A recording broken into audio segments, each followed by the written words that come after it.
Welcome to Everyday Dharma Talks, where silence becomes insight. I remember a time when I lived by the sea. Not at a busy beach, but a quiet stretch of coast where the waves seemed to sigh more than they crashed. I had a small wooden desk that I placed by the window, and for many months, my greatest joy was watching a pair of seabirds that had made their nest on a rocky outcrop just beyond the shore. Every morning I would watch them.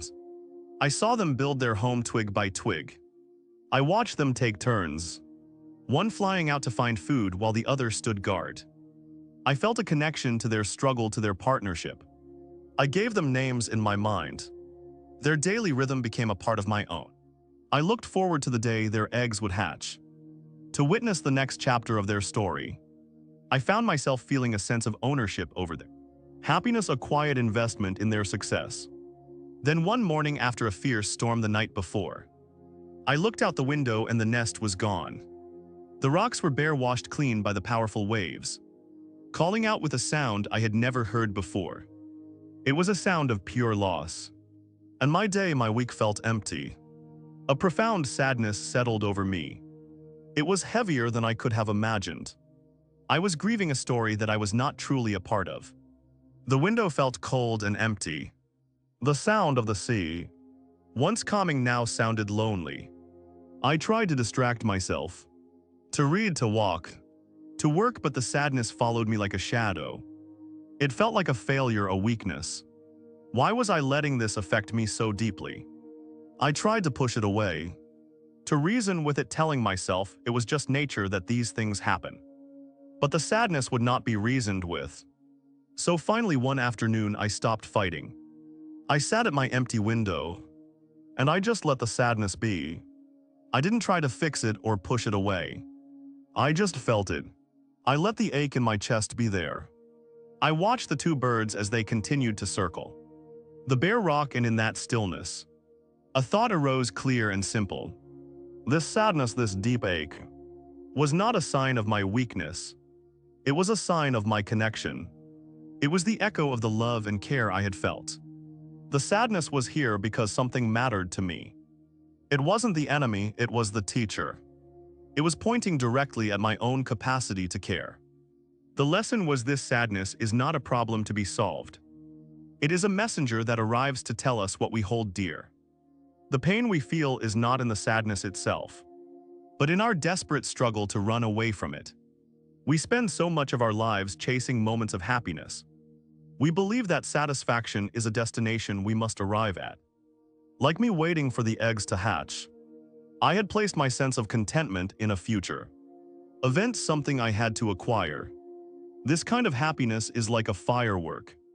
It bursts in the sky with brilliant light and color. It's exhilarating, beautiful, and for a moment it lights up the entire world. We crane our necks to see it, and we feel a rush of joy. It fades, leaving the darkness even darker than before. And so we find ourselves waiting, always waiting for the next explosion of light. True and sustainable satisfaction is not the firework. It is the sun. It doesn't burst into the sky. It rises slowly, steadily, and without fanfare. Its warmth is gentle. Its light is constant. It isn't a fleeting event. It is a persistent presence. The sun doesn't demand our attention, but it nourishes everything. It allows for warmth and for shadows, for bright days and for the clouds that bring rain. To find this inner sun, we must stop chasing fireworks. We must stop believing that our peace depends on an external event, a success, a relationship, a perfect outcome. Sustainable satisfaction comes from turning inward. It comes from accepting the whole sky of our experience, including the clouds. The sadness I felt for the birds was a cloud. My instinct was to wish it away, to wait for the sun to come out again. But the truth is, the sun was always there behind the cloud. The cloud itself was part of the sky's story, part of its wholeness. Lasting peace isn't the absence of sadness. It is the ability to hold our sadness with a gentle sun-like warmth. It is the quiet understanding that this feeling is not a sign that we are broken, but a sign that we are alive and have a heart that feels. So I invite you very gently to look at your own sadness, the one you may be carrying right now. Perhaps it is a great weight, or perhaps it is just a quiet, persistent ache in the background of your days.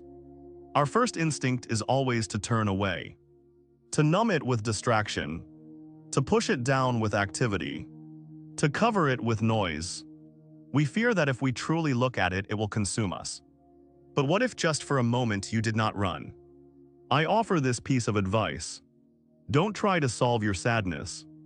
Don't even try to understand it right away. Simply allow it to be there. Find a quiet place even for just 5 minutes. Sit down, close your eyes, and feel where the sadness lives in your body. Is it a tightness in your throat? A heaviness in your chest? A hollowness in your stomach? Do not judge it. Do not wish it was different. Just notice it. Breathe into that space. Imagine you are creating a quiet, warm, welcoming room for this feeling. You are not the sadness. You are the space that holds the sadness. You can ask it a silent question, not with aggression but with a gentle curiosity. What are you here to show me? What is it that I care about so deeply, that you have come to visit? Listen for the answer, not in words but in feelings. The answer is almost always connected to love, to connection, to something that mattered. Sadness is the quiet twin of love. By honoring your sadness, you are honoring your ability to love. You are not falling apart. You are touching the very core of your humanity. This practice doesn't require a grand dramatic storm. The teacher of sadness visits in the quietest moments of our daily lives, offering small lessons. Think of the subtle pang of melancholy when you finish a wonderful book. That feeling is not a bad thing.